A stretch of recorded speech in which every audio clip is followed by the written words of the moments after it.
Suomihan on menettänyt pakotepolitiikan vuoksi enemmän kuin mikään muu maa. Ja me olemme näitä pakotteita kaikkein orjallisimmin noudattaneet.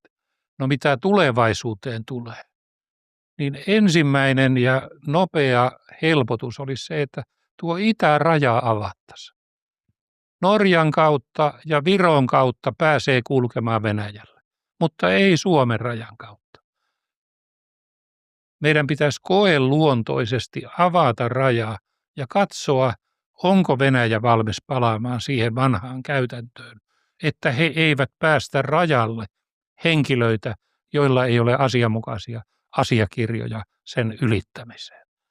On merkkejä siitä, että Venäjä olisi tähän valmis. Jos rajat avattaisiin, meidän talouteemme tulisi välittömästi helpotusta, työllisyystilanne paranisi, talouskasvu lähtisi liikkeelle, julkinen talous alkaisi vahvistua. Mutta eihän meillä saa edes ehdottaa tämmöistä, että pitäisi pyrkiä palaamaan Venäjän kanssa normaaleihin kahdenvälisiin suhteisiin. Ajatteleeko sä, että jos Venäjä sitten toimisi vastaavalla lailla kuin viimeksi, eli lähettäisi näitä turvapaikanhakijoita rajan yli näille polkupyörineen, muistamme näitä lehtikuvia, niin silloin tämä tulisi jättää vain kokeiluluontoiseksi? Joo, kyllä. Se olisi sitten raja menisi uudelleen kiinni. Tämä on näin pitäisi tehdä. Petteri Orpohan sanoi lokakuun lopulla pääministerin haastattelutunnille, että on mahdollista, että koeluontoisesti avataan. Ei pitäisi enää viivytellä. Meidän taloustilanteemme on niin hankala. Meillähän on valtavasti investoitu hotelli- ja ravintolabisnekseen ja kauppaan.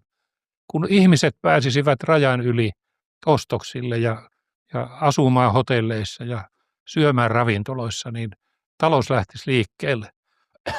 Ja sitten saisimme varmasti myöskin palautetuksi suorat lennot Siperian yli.